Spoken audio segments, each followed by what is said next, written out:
Washington, but believe me, I don't get that kind of enthusiasm in my house. It's usually a pretty empty auditorium when I get to talk up there, but I get back to my sanity when I get out of Washington, get home, and get to visit the people like you, so it's a real pleasure to be here. And you know, about a year ago, we announced that the revolution was beginning, but today we say, let's continue the revolution.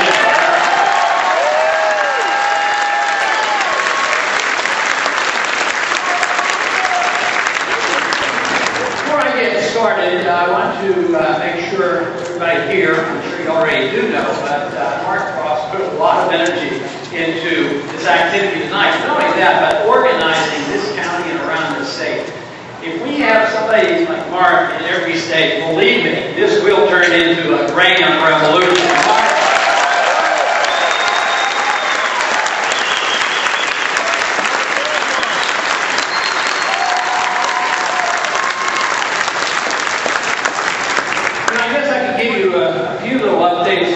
Politics.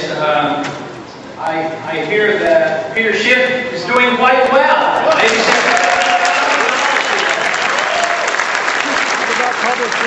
There's a doctor in Kentucky that's running for the Senate, and he's the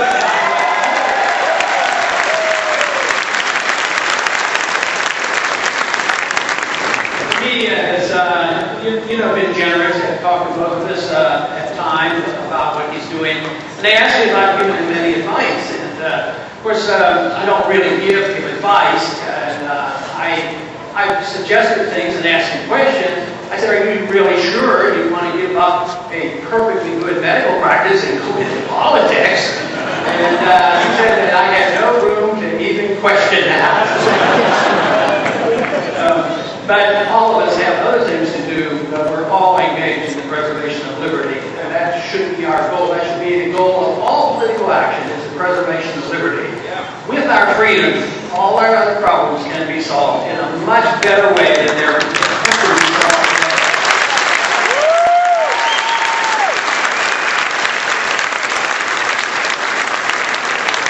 Earlier this evening, I ran into a gentleman and he asked me about fairness in elections. Why don't I do more to make sure all elections are fair?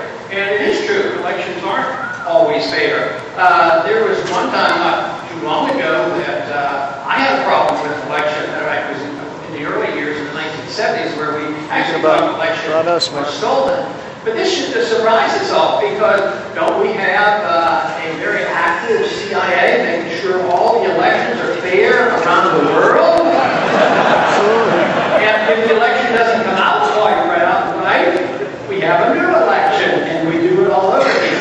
But back in the days when we had a contest, we actually had a lot of evidence and got into court, and one gentleman was called before the judge. And the judge said, young man, he says, do you know you're being charged for voting 7 times? He says, no, but he says, I thought I was getting paid. That's not the kind of problem we're talking about right now, because ultimately, elections are key, obviously, we're involved. But ultimately, it's what's in the hearts and the minds of the people. What is the philosophy of the country, the philosophy we believe in? Do we believe in socialism, welfareism, interventionism, and all this? And if that's what the people believe me, that's what we get in Congress and in Washington. And the prevailing attitude has been wrong for a long time. That is why what is going on today is not a partisan revolution, it's a philosophic revolution to change the hearts and minds and philosophy of the American people, saying we want our freedom, we don't want oppression from our federal government.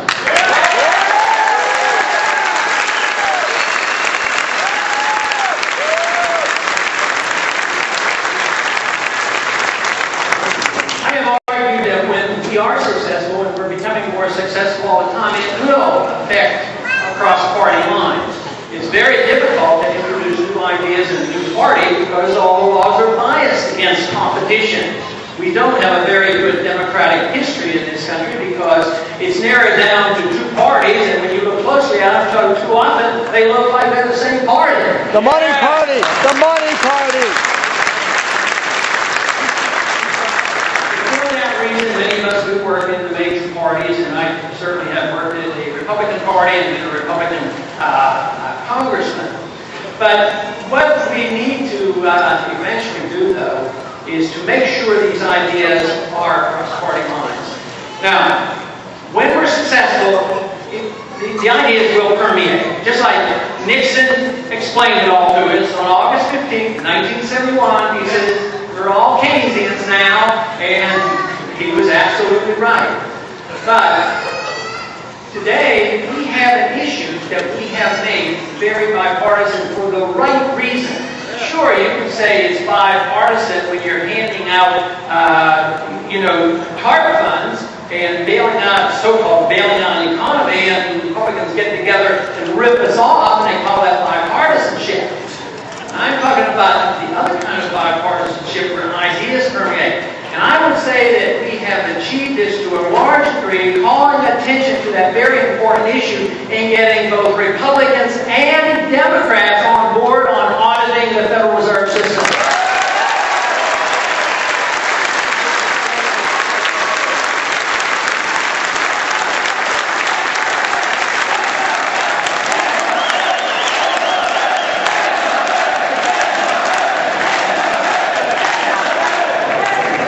You know that they have my new book.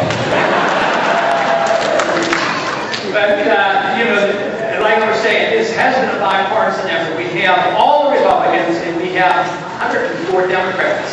And I think Alan Grayson was introduced earlier on. I believe he may still be here.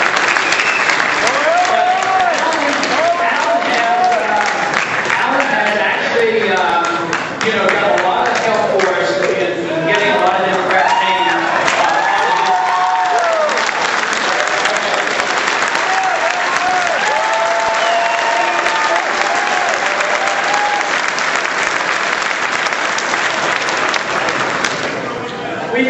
We do have a long way to go, though. We are making progress.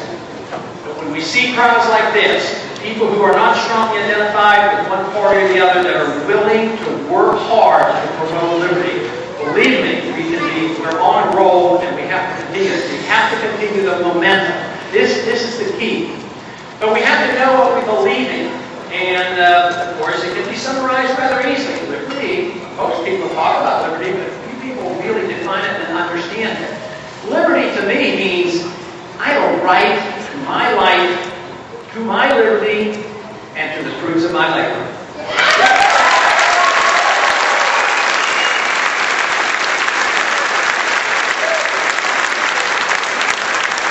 And my rights do not come from my government. My rights come either in a natural way or in a God-given way, and they come to all of us equally.